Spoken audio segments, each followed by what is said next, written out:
อันนี้เป็นจุกเจ้าเห็นอย่างอันนี้บ่อนอย่างอันนี้ อันนี้บ่อนพักผ่อน ว่าบ่อนอัน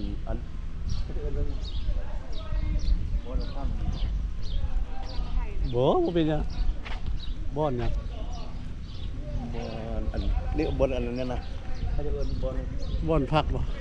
ผ่อนนะก่อนที่คงคืน Tu veux faire les photos là คงคืนบนคงคืน Toi Bon café บนคงคืนไม่ได้กล่องมีกล่อง เดี๋ยวนะของเทรนดึงไงนะแบบว่าคือแบบบนคนเอ็นแบบบนพระมหาศาลบอกสินะเป็นประเวทที่โดยได้เสียค่าเขาอิงลิเซีย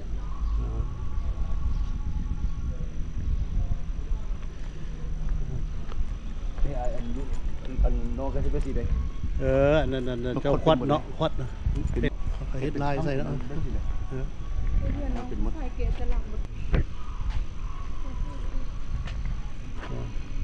โบอันนี้เป็นจุกเจ้าขายของเนาะขายของกินแล้วก็ค่อยเลาะไปทางในนะขายน้ำขายอย่างเนาะให้เต็มเนาะพวกเจ้ามาเลาะหรอวะฮะยังบ่ทันเจ้ายังบ่ทันได้มาเลาะกันนี่อยู่ทางนอกท่านหลวงนะน้อยนึงยังบ่ทันเข้าในเห็นปะว่าแล้วจุดแล้วไอ้ออกมาลิลาเสียลิเสียเยอะaprès on vaไปทางหน้าเนาะบอลทางเข้าça on est rentré par derrière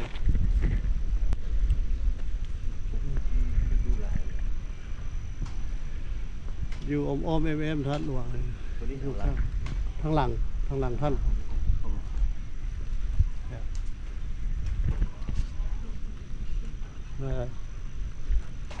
c'est là que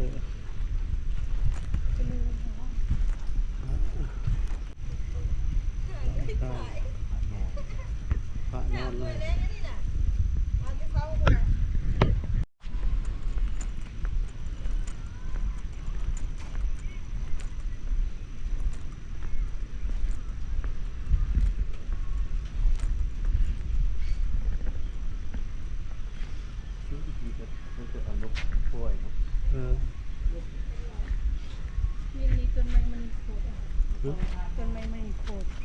Tôn mây khốt rồi đi. Tôn mây mani khốt. Mani khốt. Đo bằng ngang ngày. Tô ní này. Tôi nói. Ôi. ปิดตัวนี้ป่ะตอนนี้นะด้วยมาละต่อเอาตรงนี้ไปเปิดซะมาแวกแล้วปะเดี๋ยวจะเผาเปิดเพิ่นเสียนนั่นนะอธิษฐานที่น้องว่าแล้วปะไอ้ลากุฏิล่ะลาสิบุว่าต้นมณีโคตรอันนี้มันดอกมันนี่มันนี่ดอกมณีโคตรมันศักดิ์สิทธิ์ขนาดเราต้นนี้นะça c'est l'arbre de sacré ça c'est rare c'est très rare เล็บเดียวอยู่อันนั้นนะที่บอลเล่นลีพี่นะบอลเป็นเป็นศักดิ์สิทธิ์แท้ๆเนาะต้นนี้เนาะมี2ต้นเนาะอันนี้คือกันเนาะอยู่เมืองร่วงก็มีอยู่อันวัดมโนไอ้กระบูฮู้เลยนี่มันบ่บอกต้นดอกมันจุกเจ้าไปกินเป็นยาแต่แก้ยังพวกที่เป็นมะเร็งเนี่ยเป็นมะเร็งเป็นยังไงเป็นกากเนี่ยเนาะมาต้มแบบซากินต้มแบบซาça guérit de la maladie les fleurs là tu fais bouillir comme le thé et je sais pas comme maladie comment dire maladie เป็นมะเร็งโอ้น้องบ่เอาไปเสกินแล้วดีça guérit certaines maladies quoi เป็นมากมั้ยนี่มันเป็นตัวนี้อันนี้เนาะมากมันนี่โคตรเนาะโอ้มากไม้มันโคตรมากไม้มันนี่โคตรธาตุหลวงอยู่ทางในเขาอยู่ทางหลังหรือทางหน้าทางหลังในทางหลังธาตุหลวง ผมดีเนาะเกิดแรงๆมากคนก็เต็มเลยเนาะอยู่นี่นะเพราะว่ามันฮอดเนาะเจ้าเที่ยวเนาะยามตอนเที่ยงสิมันฮอดเนาะผ้าแรงๆหน่อยหนึงกันโอ้ ใครขึ้นบ้างมาจากเทือก โบกับเทือทวิตเลยในชีวิตเลยบ่ฮู้จักสำนะบ่บอกไอ้ก็บ่ฮู้ดีได้มันต้นอย่างต้นอย่างต้นเนี่ยมันมีสาร่าย คันบ่บอกก็บ่ฮู้แล้วเดี๋ยวพุ่นน่ะมี1หน่วย2หน่วย โจมา อันนี้ก็แม่นนั่นน่ะในมันว่าหน่วยมันนี่ ตัวโจมากแล้วมาเป็นตัวหน่วยนั้น จอมไปสิแล้วก็เป็นแบบสั้นบ่ แม่น หน่วยใหญ่ฮะ มาก อ๋อดอกมันว่าปัวพยาธิมะเร็งเนาะดอกมันเอาไปต้มมัน ผู้หนึ่งเป็นมะเร็งแล้วน้องบอก ต้มแบบเป็นต้มกินแบบอันกินเต้เลยเนาะกินเต้น้ำซาเลยเนาะต้มแบบน้ำซาแล้วก็มากินเนาะ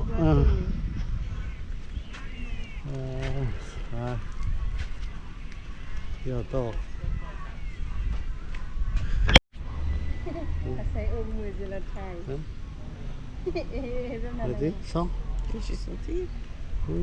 ดอกมันนี่โคตรหอมเนาะไอ้เซกัมตัวนี้เอาไง โอ้งามตัวนี้ เอาตัวนี้เอา เออสัตว์สองบุก ใช่ขนาดอยู่นี่นะใส่ เพิ่นตะกี้หลายมันก็แก่ว่าลงมาเพิ่นอาหารเกลือตะกี้ลูกคนลูกก็บ่ลูกก็เกลือบ่ ถ้า ได้ เราเอาไปกินกิน เพิ่นเอาแบบเพิ่นเที่ยวเนาะเพิ่นอาหารเกลือ เออ ลูกก็แก่แหละ คนเที่ยวเนาะเขา ได้วัดอยู่วัดมันประจำอยู่วัดนี่ เขามันลึกเนี่ยได้กินของกินนั่นนะคนท่องเที่ยว อยู่วัดนี่ลูกก็แก่เพิ่นเอาอาหารมาเกลือ แต่พวกท่องเที่ยวแล้วเขามาเกลือเขาซื้อเขา เพิ่นแบบ ให้ เพิ่นปล่อยมาปล่อยนี่อยู่วัด หากอยู่บ้านอยู่ห้อยเขาห้ามมันเกลือมันเลยเกลือเท่าไหร่มันถึงมากนก นี่ แข็ง ประจำอยู่วัดเลย เพราะว่ามันขี้ใส่อันน่ะขี้ใส่พวกที่แล้วเพื่อน เพื่อนเนาะ เขาห้ามมันเอาของกินให้มันกินอยู่นี่หลายนะอยู่เฟียกในโฟโต้ละอยู่ฟิตวิดีโอละนี่เฟือกสักคริต้นมานี่โคตรชื่อไว้บ่รู้ละบ่นี่ มาฮักใบไทยเผือกเอาลูกดู อยู่แต่ละเขตมันก็ปลูกมันก็มีอยู่วะต้นอันนี้ ใส่เหือนก่อน บ่อันไอ้ว่าเจ โด สุ ย ไล แบบนึงมันบ่มีเนาะ มีอันสุไลมันอยู่ป่าไม้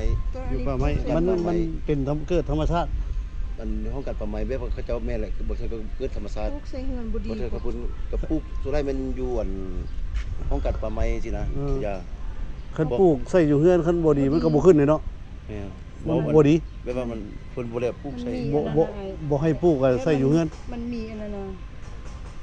นี่อ่ะ มีแบบอีจองพี่นั่นน่ะ มันมีฝีอย่าง เพิ่นบ่ให้เอาไก่บานไก่เหือน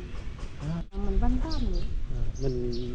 หยังอันเขาซื้อ ไอ้เที่ยวเขาจะเอาตัวนั้นน่ะเอาดอกเดียงๆเอาดอกมาชุบกินนะบ้านๆน่ะเอาตัวนั้นน่ะ ดอกไม้ถึงต้องยาว อันนี้อยู่ทางหลังอันวัดธาตุหลวงทางหลังธาตุหลวงบ่อนที่พระเจ้าเอาจุศพแล้วอันนี้ที่พระเจ้ามาไว้อยู่นี่ก่อนไว้ศพคนตายอยู่นี่แม่นวัดอะไรเขาคุณเอาหรือซ่องมาไว้อยู่นี่ เอาเชื่อปัดหมูไป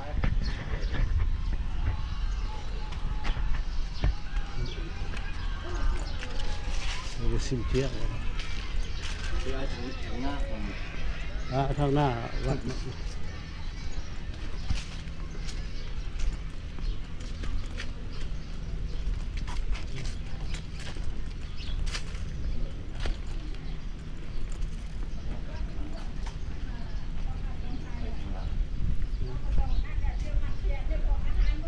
สร้าง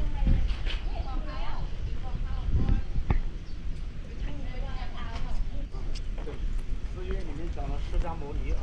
看到。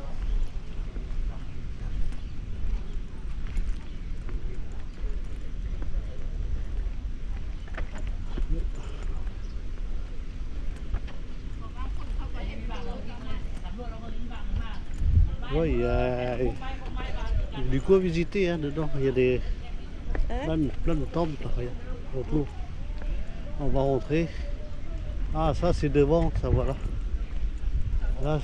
c'est devant là. Thang hnaมาเลยเนาะ เวลาบุญทะลวงเห็นบ่ ธาตุหลวง เวลาบุญทะลวงเห็นบ่มันแบบว่าเพิ่นเฮ็ดอันเดือน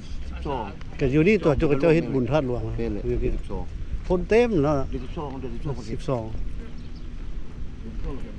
Tu vois, ça c'est devant. Moi j'arrive là-bas, tu as des places. Un peu plus loin, c'est des marchés de nuit, là, vers là-bas. Là. Tu as une grande place, des gens qui, le soir, ils font du sport, des machins, des exercices.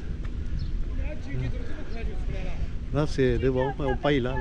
pour entrer, visiter. Voilà. Après, on va aller voir dedans, après, on ressort en visiter autour. Hein. เข้าไปในอะเข้าไปใน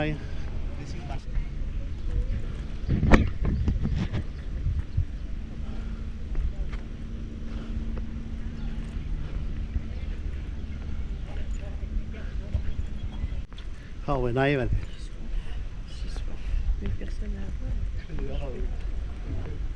ฮะ เป็นเขียนเนี่ยนะมันคนต่างประเทศ อันนั้นเพิ่นเด็ด กรุณาซื้อบัตรเข้า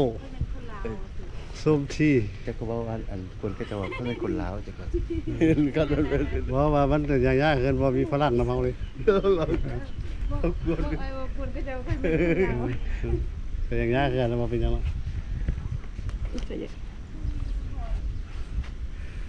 คนลาว5,000 กีบคนลาว 5,000 คนต่างดาว 30,000 กีบ เฮ้ยหมดซะมึงไปซะ Ouais. Oui, pas 5 000. Ouais. Tu veux Non เข้ามาแล้วไป Il fait frais là? Ah ouais, il va plus là.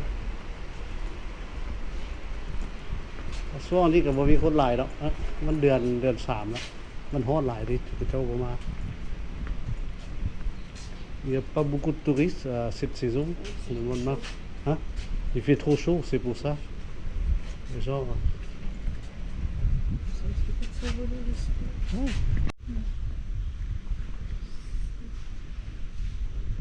เจ้ากระเทือทวิตเข้ามานี่มาเบิ่งนี่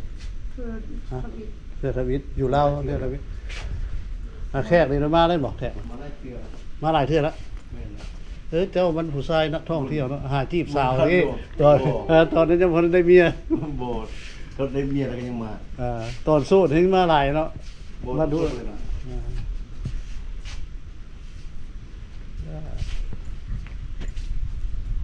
เป็นออกบอกดังเลย ตะกี้เขาดำ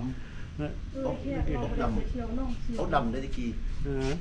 ตะกี้อัน Avant, c'était pas comme ça quand ไป c'est เที่ venu. ยวน้องเสื่อมเนาะ อันนี้ทาซี่ใหม่ Non, Sươm. น้องเสื่อมงามเลย ทาซี่ใหม่ มันนั้น เย็นเย็น มันไก่เฮ้ยเจ้า ตะกี้นกล่ะ มันอยู่ใส่หนองเสื่อม ตะกี้นกล่ะลงนี่เด็ก น้องเสื่อมอยู่ทางบ้านยังก็อันคือห้องพิพิธภัณฑ์นะ มันไก่เติมที่ไปนี่ไปเนาะ เข้าไปร้านเย็น Christelle, elle a fait ธาตุหลวง Elle a vu. ทาตัวเวียงจันทร์ Ouais, ธาตุหลวงเวียงจันทร์ Elle est venue voir. C'est bien. Il fait chaud, non? Il fait chaud au Laos? Il fait chaud. Ouais. Ah, il a vu pas mal de choses dans Laos, hein?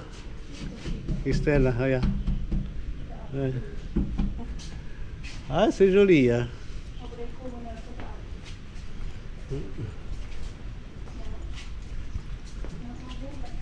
Chứ còn cháu ắt rồi nó. Thôi mà là lọ phải đấy tớt không? Yeah, voilà, parce que c'est... Oh.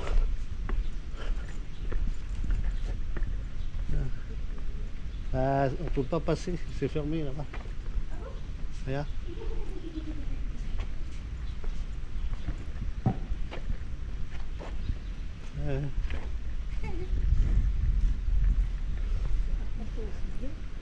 Hein? Ouais, ben je sais pas, il faut travaux sûrement, je sais pas. Avec Christelle, elle est venue Tatloa. On y voir Tatloa. Vas-y, fais avec des doigts. Voilà. Oh bravo. Après, là, il y a fête de l'eau. Il va y avoir plein de monde là. Ah oui? Oui. Dans, je sais pas, dans combien de semaines, et ça fait pas longtemps. Hein. Bientôt, là. C'est mois avril, je crois. Oui. 14-15 le week-end, je sais plus. Tu vois ça là, tu te rappelles ça Wat en Thaïlande là, c'est on a été faire tom tom. Pas de fou. Wat Phu, ouais, c'est la même chose. Ouais. ของ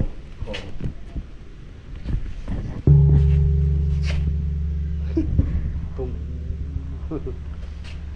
นี่ประวัติศาสตร์เพิ่นเขียนไว้ แล้วอันแบบอาหาร ฮะ บันเทิง ราคาเนาะ แบบศรัทธา จุกเจ้าทานนะสิเนาะ แม่ ฮะ เดี๋ยวก็จะทาน จุกเจ้าทานวัดทานนี่นะ โมยุอันวัดพับอยู่แล้วอยู่อาหารแต่ละโมงอยู่ตรงที่ C'est le même d'entrée, hein. Hein? On a fait une photo, ça ressemble un Tout peu. à l'heure, il y avait une madame de l'autre côté. Mais non, c'était l'autre côté, ouais. Oui, mais il y avait C'est la une dame, même. donc là c'est le même sans la dame. Ouais. Tu comprends? Ouais.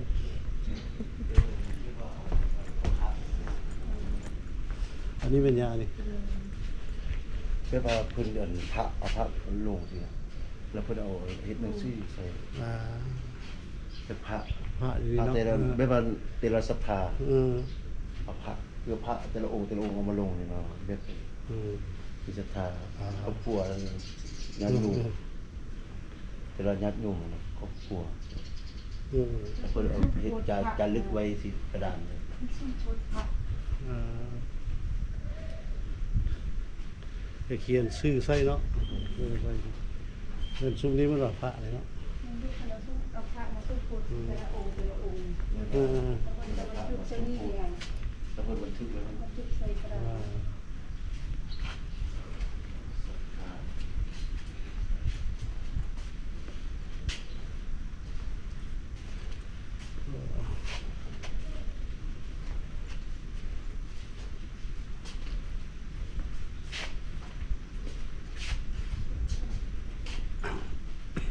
Thì nó bếp si phần đồ bếp si phần đồ bếp ăn than ทา là นคำไต Than. อันนี้นามสกุลทานคำไตที่พันดอนอยู่ภาคกลาง Ừ. Mương Sĩ Văn Đòn đó. men là si phần đồ À. เมอาสะพังทองที่พันดอนความรวยต้องไม่ดี อัศภะทองท่านอัศภะทองท่านอัศภะทอง4,000 ดอน บุญยังวรทิพย์ แต่ละเขตเนาะแต่ละเขตถึงจะเนาะมาอยู่4,000 ดอนอันนี้วรจิตอันนี้ ที่มันทานผู้ที่เตอเลย อืม ทานคำไตที่พันดอนla terrasse. Les pigeons ils ont soif, regarde, ils viennent boire. Hop. Et voilà. Ah, il y en a qui vient.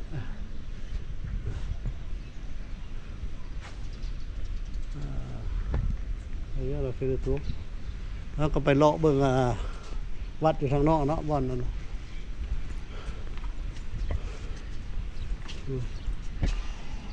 ะCoucou. Coucou, Amy.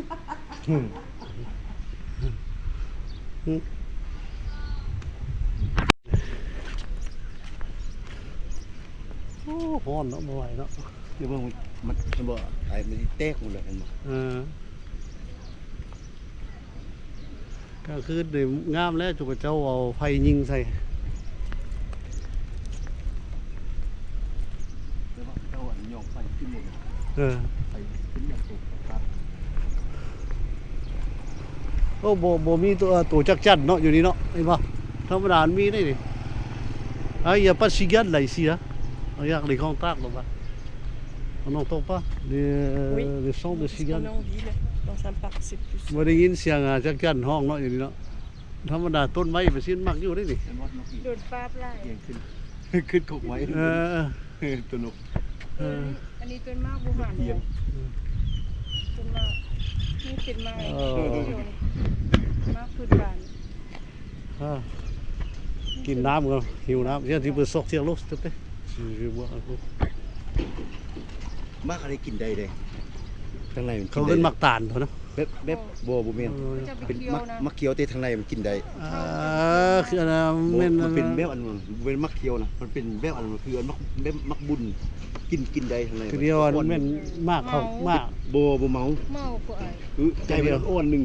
คือมักตาล โอ้เขากินได้ละเมา คือเดียวมันมากเขา บ่มันมักเคี้ยว มากคือพระเจ้าเคี้ยวคน บ่เดี๋ยวบ่แม่น เคี้ยวเข้ามา แบบอันนั้นเขากินได้นะมันเป็นใจอันคือมักตาล เคยเบิ่งคือมักตาลบ่เห็นเนาะ คือมักตาลข้างในมัน มากเคี้ยวได้มันจน ก็อันนั้นแบบบุญก็ว่าแม่นน่ะแบบบุญกินได้ข้างในมันแต่พี่ได้ไอ้ก็ว่าบ่สิ อย่านุดบุตรอยู่คือตอนนี้นะ Mais elle est pas fraîche, l'autre. เจ้าพวกแกกินน้ำล่ะมีกวนน้ำล่ะเอาไหม ช่วยเดิน นี่เอาไหม เอาให้กินรถ บ่กินรถเอาไหมแค่ ดูเบอร์นี้งามเลย ขอบใจหลาย โฟโต้ beautiful เอาอันนั้นนะไอ้เอาลูกเสื้ออันยังหักคนลาวหรือฮาวาเป็นนะ ก็มันไปขายแล้วค่อยหักเมืองลาวค่อยหักประเทศลาว ที่เราไปต่างประเทศ มันไปขายแล้วอยู่ตลาดนะแคมป์ของกลางคืนไปหาเลาะ มา มักตาลคือฮู้มักตาลแซ่บเด้ไปยินบาน แม่มันนึ่ง ต้นตาลโมวิ แก่แล้วเขาจะเอาตัวนั้นไปคั้น มันมีหมากมันยังมันมีอยู่นี่ คั้นน้ำมัน ยังบ่ทันมีเนาะ กำลังเลย กำลังสิเป็นปะ นี่มันกำลั พู ง ด เป็น ร้านพูดเป็นนะพูดเป็น เป็นละ ร้านเป็นแล้ว โอ้เต็มเนาะต้นตาลอยู่อันนั้นน่ะตอนหน้าธาตุหลวงเนาะ ตัวนั้นก็เป็นแล้ว อ่า ร้านมันเป็นแล้วเป็นมาก สักก็อย่าล้มกับซักซะวะมากนะมะพร้าว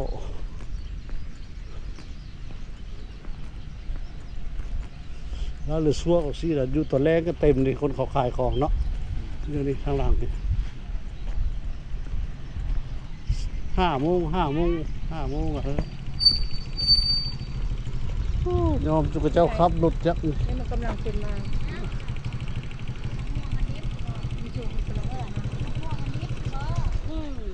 โอ้เก่งเนาะเจ้าครับนี่มันใส่เครื่องไว้บ่ล้มจักเทื่อปะบ่เคยล้มล่ะดึงเลยเนาะ ดึงจากไฟเข้ากับไฟ ค่อยนี่บ่ได้แล้วนี่ไปล้มโดนได้นี่ เข้าบนดึงเลยครับต้องเอาแขนนี่ โอ้เก่งนะได้จักปีเจ้าครับมาในขาย ขับ ของ มานี่มาตะกี้อยู่สำเหนือ อยู่ซ้ำเหนือ บ่มีรถ แล้วก็มาอยู่เวียงนี่20 กว่าปีละ 20 กว่าปีรถจักรอันนี้ได้20 กว่าปีแล้วนี่ เลย โอ้ รถนี่อันแต่เฮายังบ่ทันมีลูกเขาเป็นสาวแล้ว19 ปีละ บ่แม่น20 กว่าปีไว้รถนี่รถคันนี้เจ้าร ถคันนี้แต่ออกจากกันบริษัทอัน30ปลาย 30ปลาย 30ปลายปียี่ห้อนี่น่ะแต่ว่าเขาซื้อมันมือสองนำเขา มันก็ยัง 5,000 บาทเขาซื้อ มันก็ยังเล่นได้ดีตลอดเนาะ จักรมันโอเค มันบ่เคยตายจักเทื่อปะ บ่ เออ แต่ว่าจักรมันโอเคอยู่ โอเคตลอดเนาะโอ้5,000 บาทว่าเจะซื้อสมัยตะกี้โอ้ก็บ่ได้แพงเนาะ 5,000 บาท 1,900เฮ้ย1,900 ตะกี้ 80 1,900เท่าไหร่เจะซื้อ แต่ว่ามันออกกันมันก่อนเขาซื้อพุ่นแล้ว บริ แต่ ษัท ว่า เขา เขา กิ ซื้ น อมันมีมือสอง ห่วงแกนี่คือมิตรหมดกินสด คุณแหละชอบผัดจิตคุณเลย บ่เคยไปเข้าอันไปแปลงจังเทื่อว่าเบรกมันก็ดีอยู่ว่านี่ บ่มีแต่เขาอยู่เขาก็มาเซ็กโดนเขาก็เซ็กปีนึงซักเซ็กเท่านึงแบบว่าโซ่บ่สิน่ะสเตอร์บ่สิน่ะ คุณแหละสมัยชอบอันคุณแหละชอบผัดจิตชอบผัดเก่า สมัยพระเจ้าสามหัวกัน ออกมา ชักกันนี่ça fait un bail hein c'est le même scooter ça fait plus de 30 ans il marche toujours เด้ที่มือจ้าเดี๋ยวมองดิบเน่ on a acheté 5 000 bahts 5 000 bahts c'est rien ça c'est pas non ça 5 000 bahts เด้อยู่ไร à peine 100 ไปโอ้โห 120 again คือโอ้สุดยอด สู้ สู้เนาะชีวิตเนาะคันบ่ เอา สู้ นี่ไปสู้ไล่ลิ้นเฮกตาร์นึงกับรถวิโก้คันนึงแล้วนี่สู้อีก เจ้าได้รถวีโก้คันหนึงล่ะ ได้เฮ็ดลิ้นเฮกตาร์นึงแล้ว Elle a vendu, tu vois ça là? Elle est puis acheter une voiture pick-up. Elle a une pick-up là. Rico, ouais. เอาหน่อย Une grande voiture. Et puis je sais pas quoi là encore. Rien qu'elle fait des commerces depuis avec ça là. Avec ce scooter là. สมยังว่า ลูกกระบะลูกกระสุนเฮ้ย Oh, đó cả. เฮ้ยตัวน้อย ได้ขายหมดว่าแต่ละมือนี่ จะมือมัดมือบ่ มือมัดมือบ่ท่านบ่หมดเอาไปขายต่อมือตื่นมาขายต่อ ขึ้นเฮาก็ไปขายต่อนี่ได้สิ่งเหล่านี้นั่นได้ทิ่มเลย อันนั้น กระ อัน จาย นี้ คนกิน อันนี้เพราะว่ามันขายบ่หมดแล้วมันสิเสียเนาะมันฮ้อนเนาะ อันนี้กระจายผู้เล็กผู้น้อยกินผู้น้อยอยู่แถวบ้านเขา แบบทานคนเลยเนาะซอ ถ้าย เขา เดือ เล็กน้อยกิน ก็ดีคือกันเจ้าก็ทำบุญน้ำเนาะเฮ็ดน้ำบุญ บ่เป็นหยัง บัดน้ำว่องน้ำหวานนี่มันบ่ได้ขายมันบ่บูดว่าซั่น เลยเขาก็ใช้ติ๊กนี่ไว้ พูดอยู่แล้วมันร้อน อันน่ะก็ใส่ติ๊กมันมีน้ำก้นตัวไว้ มีเนี่ยตัวนี้มันเย็นแล้ว จะได้ไปขายเขากิน ตัวนี้มันเย็นตัวนี้น่ะ ตัวนี้ เย็น ขายเขากินดีดีกาแฟดีกาแฟอันนั้นอยากกินอันน่ะโอเลี้ยงล่ะโอเลี้ยงมีปะ โอเลี้ยง กินแบบโอเลี้ยง มีแต่ข้างวัดตัวข้างวัดไปทางนั้นนั่นเขาให้กาแฟอยู่ กาแฟโอเลี้ยงล่ะ เลย โอเลี้ยงไก่ไว้ย่างไปดิ ย่างไปทางนี้มันใกล้ตัว กินโอเลี้ยงเย็นๆก็แซ่บไปเนาะ เด้ๆกาแฟนั่นเด้น่ะ ไม่เอา โอ้กาแฟยกล้อ นี่เด้ๆรออยู่เทางนี้ จุกเจ้าเฮ็ดโอเลี้ยงมา เลย ค่ะ คุณ มักเย็นก็สั่งมักฮ้อนก็สั่ง กาแฟโอเลี้ยงก็เย็นตัวกินเย็นตัว คุณถ้าเจ้าอยู่คุณฝรั่งคนนั้น สิได้ออกทั่วโลกได้บัดนี้ ไก่ดีเลย อยู่ว่าเราอยู่ พอ แล้ว ดี เจ้า คำว่าเห็นหน้าคุ้นๆคือพี่น้องใครได้คำว่าซ เอา อย ว่าบ่ได้เนาะว่าบ่ได้ สร้างเลยอันมีผู้นึงเนาะอันลูกเราอันเราว่าไหลน้ำแบบอย่างก็พูดแหละแล้วมาเห็นหลานเฮาคือลูกเราหรอว่าปีเราเกิดอันปีลูกเราเสียกับปีหลานเขาเกิดมือเดียวกันเราก็ฮักกันเป็นลูกเลย กะนั่นแหละ เราว่าเราส่งมันยืน ดีจ้ะ เราส่งให้เฮียนภาษาอย่าง เราผ่านเงินมาให้จ่ายมาค่ะ โอ้เจ้าก็ขายอันนี้ได้ซื้อรถวิโก้คันหนึ่งแล้วซื้ออย่างอีก ครอบครัวหานำกันบอกไม่แต่เฮาหาผู้ ก็ เดีย เข้าว ใจแล้วซื้ออย่างอีก กันลินให้ตานึง โอ้ก็รวยได้เห็นบ่เนาะก็ย้อนว่าความมั่นเนาะความมั่น บ่ ค ได้ วาม รว สู้ ยแต่ว่าเฮาก็ประหยัดอยู่ประหยัดกินบ่ได้ไปเที่ยวใส่ ก็สู้เนาะชีวิตเนาะคันบ่สู้ ไปเฮ็ดไปเพราะต่างประเทศจะเทื่ออยากไปอยู่ ก็เบิ่งน้ำเอาน้ำมันนี่แหละเจ้าสิเห็นเนาะเบิ่งน้ำมันค่อยถ่าย อยากไปต่างประเทศอยู่ สิไปนั่งนั่นอ่ะว่าสวกแล้วแบบว่าaprès je vais prendre on va boire des sucres café sucré là à côté là pas sucré mais ไปนั่งกินนั่นแหละน้ำเย็นน้ำนี่เจ้าสีรอขายนี่นะ เลยแล้วไปแล้วก็ออกไปเมื่อไปพูนไปเขตนอกแถวนี้บ่ปานใด เขตบ่อนท่องเที่ยวมันก็ไปเข้มของพุ่นว่านะเข้มของมันหลาย เข้มของก็มีหลายห้าน โอ้ยแต่แวะเริ่มแต่จักโมงนี่ตอนเช้า อันตอนเช้าตื่น4 โมงเราไปตลาดมาฮอดเฮาก็แต่งอยู่แต่งเข้าเฮอลูกไปโรงเรียนหมดแล้วเฮาก็เริ่มเกี่ยมเครื่องเฮา แล้วมืดๆเนาะ แล้วก็เกี่ยมเครื่องน่ะ11ออก11 โมง10 โมงครึ่งก็เริ่มออกจากเรือน อ มา อกจากเรือนแล้วก็ฮอดจักโมงว่าตอนแรง อันตอนแรกนี่5 โมงครึ่ง6 โมงเฮาพักแล้ว พักแล้ว บ่หมดก็บ่เป็นหยังพัก เมื่อย บ่มันเรียกเฮามันบ่มีไผมาบีบเฮาน่ะ เฮาแล้วแต่เฮาสิเนาะ พักผ่อนจะกินเบียร์ก็กินจะกิน กินเบียร์อะไรเจ้าครับพอดีไปบ่ไหวนี่ครับ บ่อันนั้นของเรามาฮอดใกล้เฮือนน่ะเด้เราเลาะหมดแล้วมาฮอดวงใกล้ๆเขตเฮือนเฮาใกล้อยู่ฮอดเฮือนแล้วเฮาก็นั่งกินชิวๆแป๊บซี่บ่ก็M100บ่ เนาะเฮ็ดเมื่อยแล้วเฮาก็อยากพักผ่อนเนาะก็ จะกินแล้วก็ ความสุขเนาะ กินปิ้งนั่นปิ้งนี่แหละเฮาก็ ของห้างกันเมื่อยแล้วเนาะ comment ça se lève à 4h du matin 7 โมงครึ่ง elle prépare 7 โมง à 10h elle sort เจ้าได้รู้จักคนผู้เดียว toute la journée à 5h Elle arrête quand elle veut, เรีย quoi, น en วิ fait. ชาอาชีพ Elle rentre, elle peut boire la bière tranquille. Personne. กิน Et แล้วก็ tous les jours, il n'y a personne qui vient me dire arrêtez, c'est moi qui commande moi-même. เจ้าอยู่บ้านนั่นอยู่เนี่ย โชคค โอ้สุขครับ ำมันเกิดเมืองนอนกับอยู่ซ้ำเหนือซ้ำเตอร์คนเลยมาอยู่พี่แต่ปี99มาพี่อายุได้18 ปีมา Oh. มาอยู่พี่ได้เกือบ30แล้วฮอดปี2009น่ะก็เลย30 มีลูกจะคนละจ้ะ สอง สองคน ผู้ชายหนึ่งหญิงหนึ่ง ผัวเจ้าเฮ็ดหยังผัวเจ้าเฮ็ดเวียก ผัวมันเปิดห้านหุ้มเบาะรถ เปิดห้ามหุ้มเอารถ หุ้มเบาะรถ หุ้มเบาะรถแปลงเบาะรถ หุ้มเบาะแล้วก็หุ้มโซฟา โอ้แล้วก็เป็นสร้างเลย แล้ว เนาะ ก็ซิปกระเป๋า คือเขาไปต่างประเทศนั่น แม่ เลย นแม่น เออ ซิปกระเป๋า เราเฮ็ดอยู่สะพานทอง อ๋อแล้วก็สร้างทางนี้เนาะ เลย ซิป เพิ่นจะว่าเฮาไปเปิดห้านเปิดหยังอยู่ใกล้เราเนี่ยเฮาว่าบ่มัก โอ้ยเหตุการณ์ใกล้กันบ่ดี เออ มีแต่ตอนแรงๆเจอกันมันสบายเห็นกันคู่มือบ่ดีเลยผัวเมียบ่ซี่แห แต่ ละ ว่าเฮาบ่นึงเวียกเขาอะ เอา นะ ตื่นเช้ามาจะก็ออกไปเฮ็ดเวียกเจ้า เออ เราก็ไปแต่ละทางเราบัดเข้ามาตอนแรงเขาจะมี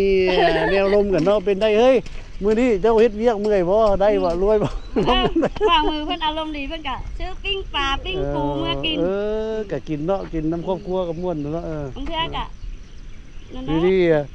elle a dit, mais pourquoi tu ne travailles pas à côté de son mari? Son mari, il est spécialité, il fait des housses de voiture là. Il recouvert les housses de voiture, les sièges, là, machin tout. Il fait aussi des trucs de fermeture. J'ai dit, ben, pourquoi tu ne travailles pas à côté de ton mari? Oh, mais je ne veux pas voir toute la journée à mes pattes. Après le soir, il n'y a rien à dire. Chacun son côté. เอาบายบาย บายเอาให้ขายได้เด้อ เฮงๆ ให้เฮงซื้อเฮือนสมวัดเนี่ยก็พอดีละได้เฮือนสมวัดตัวนี้เลยเป็นพระราชวังอยู่เรามักลมเนาะคนมั่นเลยเนาะมั่นดีเนาะ เราสูง โอ้ชีวิตสู้เห็นว่าแล้วก็ได้อันนั้นเนาะ เอาลูกคนมองน่ะ เราสูงในโพ อยู่สำเนือ พวกจีน ที่ กระสมพ่อแล้วเรามีเงินเนาะกันเราแบบเราเอาแล้วค่อยประหยัดต้องได้ประหยัดได้จะมีเงินเนาะ เอาหาเองโคจีนนั่นบ่ให้เงินแล้วคันให้ก็ต้องยืมมัน โอ้ พ่อเราบ่อยู่แล้วสุพ่อเราบ่อยู่ผู้เดียวสุพ่อเราอยู่ผู้เดียวเนาะแต่ว่าเราห้าผู้เดียวดูส่วนผู้เดียว นี่แน่ได้พอจีนเท้าคนโคเท้ามันเปิดอุ่นผู้กันว่ารถ ไปบ้านพัวหันเปิดการถ คันอยากคันว่าได้เงินนั่นมันพอจีนหั่นว่า son mari il est radin elle travaille mais donne à son mari mais si elle veut l'argent faut demander c'est chinois son mari ใช่กับบุญผู้เมียกัน นั่นก็บ่แม่นแล้วเนาะว่าแม่นเป็นผัวกำเงินเบิดบ่ แต่เงินพวกเราจะได้ยืม เราไปหาเงินมาแล้วเอาเงินให้ผัวบ่ทอนไว้ ได้ยืมเอา บ้านอยากได้ต้องยืมเอาขอ พอจะตรงกันเงินพวกเราจะไปยืม คือขอยืมเอา ยืมเอา เอาไป5ได้แล้วเอามาส่ง เดี๋ยวมันบุญผู้เมียกันแล้ว อ้าวแล้ว เดี๋ยวว่าห้าเอาอีก โอ้แล้วก็บ่แม่นผัวเมียนะว่าสินะเป็นหยัง บัดนี้ผู้นั้นเอามากินแล้วไปดิบมันไปกับซุปเฮ็ดเมน ถ้าก็เห็น ต้องการของถึกแน่นอน ถ้าก็เห็นจุกเจ้ากินซีนดิบนะเป็นตับเป็นอย่างนะกินจ้ำเจียวบีเป็นอย่างนะกินดิบเท่ๆก็ว่าเป็นนั่นน่ะ ต้องติ๊กต็อกให้พวก ผีของก้อยกินของดิบไปสิ ป่วยเว้ยกินน้ำหอมไว้แล้วมันยอม คนไทยก็กินหลายได้อันน่ะกินซีน ดิ ดิ บบ พวก นะ นี้มันลางเลย กินตับกินอย่างนั้น แต่ว่า เป็น คนจะทอดไหล เขาจ้ จุซอยจุ ก็ซอยจุแล้ว ติ๊กต็อกอีก เอาไส้อันเอาแล้วนะ ำอีป้า นัดวิวแล้วมันได้เงินตัวนั้น les Laotiens, les Thaïlandais, ils mangent lui, la viande, แต่มัน pas มันได้ frais. ว่าล้างท้องก็ล้างอยู่เต็มเรื่อง Ça porte la พ maladie. วกพญาจะได้ตัวมันบนบอกไงดิ ออกอยู่ออกหรือออกก็เต็มบ่ได้ออกหมด แซ่บสดกินขวบโยทุ เฮาเบิ่งสะอ่อนมันอยู่แต่เฮากินบ่ได้ เราจะกินได้จะว่าควักก่อน ความฝันแต่บ่ อั เฮาน เบิ่ ซีน ง ซีนงัวซีนควายใครได้อันนั้นเขาไปกินซีนหมูนี่นะซีนหมูมันแห้งเต็กได้เจ้า กับเรียน กินดิบนะ ก็อยู่จังหวัดใดออกข่าวว่าในบ้านก็ได้ไปห้องหมอลูกบ้านมันยังได้ไปห้องหมอเบิดกินซอยจุเลย คนอายุสั้นละกินอันนี้นะ ถ้า ว่า ถึงงัวบ่ร้อยเนี่ยมันนี่ แม่นแล้วบ่รู้ งัวเป็นสารเป็นอย่างนั้น แม่น พวกเป็นพญา ส่งออกห้องหมอไทยคนไก่ เกิดว่าพญามันออกซุ่มนะพวกนี้นะ ต้องลาไข่เลยนะไทยละให้หน่อยทอดเกลือบอกเอาลงเล็บเลยโซเชียลไอ้เนี่ย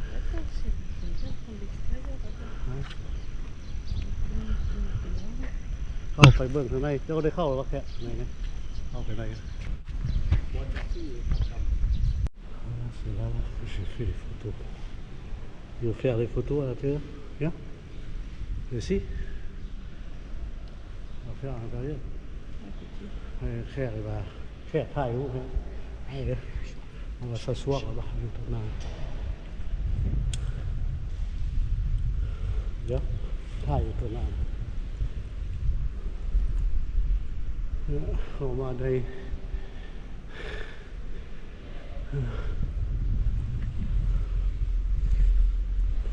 Ta casquette. Ouais. Oui. Je suis bien. Tu vas aller sur lui, c'est bien.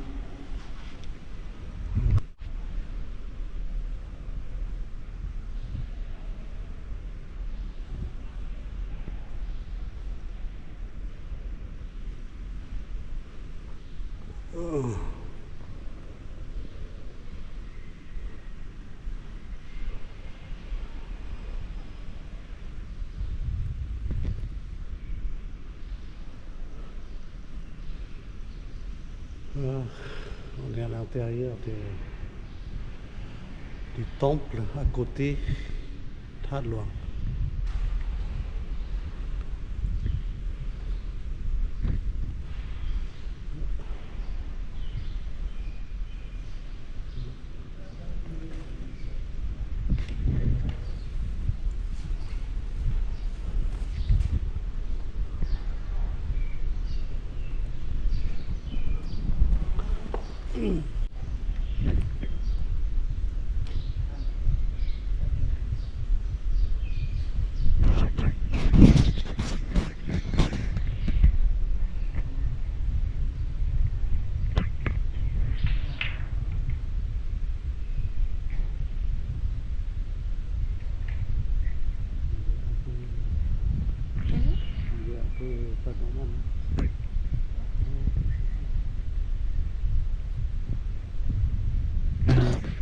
Đọc im lắm. Đọc cầm pí vậy đi. Đọc cầm pí hà người ta saoยังลืมดอกจำปีตัวนี้เป็นดอกจำปาตัวนั้นเป็นดอกจำปาเพราะดอกจำปามันอยากกันสีแดงนั่นนี่ดอกจำปีดอกจำปาเวลาสุดBen, chez Ducon, silicone, elle a fait pousser ça. Oui, mais normalement c'est une fleur de L'os, ça. Ah, bon,พวกกีนมานั่งปั่นงัวนะโยมต้นไม้เป็นคนลาวอ่ะ Je crois que si j'en prends un morceau, tu fais une racine, ça marcherait. แม่ว่าอันมันมีคนไทยก็ยังแล้วแม่ว่ามาก็จะมาเทียบเป็น เป็นกลุ่มเป็นอะไรนะนั่นเป็นคนไทยคนจีนที่ผมเขาว่าเป็นกลุ่มเนาะได้ไม่ผู้แปลภาษาเนาะ ท่องเที่ยวเลยนะ เขาแปลภาษาเลยเนาะ แบบเที่ยว เจ้ากำลังวาดภาพเนาะภาพ ทะลุจันทร์ แต้มหู ทะลุจันทร์ Au moins, ils dérangent personne comme ça. Peut-être aussi beau pas rien. Au moins, ils sont occupés. Là. Tu vois, chacun, ils sont en train de faire des photos. Des décides. Ils dessinent. จะวาดที่นี่เราก็จะเอาไปไทยมันเลย Là, on n'entend pas. C'est bien, ça, ils sont sages. Hein. On va voir quand ça va réveiller. Va. จะเอาไปวิดีโอ แม่ว่าพวกเรียนวิกิจกรรมนี่พวกเรียนวิกิจกรรมแล้วอนมาภาพ เขาไหว้ภาพตัวนี้เนาะภาพท่านวางนี่ เกี่ยเข้าไป จะไปรีวิวอะไรอย่างเงี้ย การแบบไอไปอันยวนนะโซโบโดนะขึ้นวัฒนธรรม ทางเข้าทางนี้ทางหน้า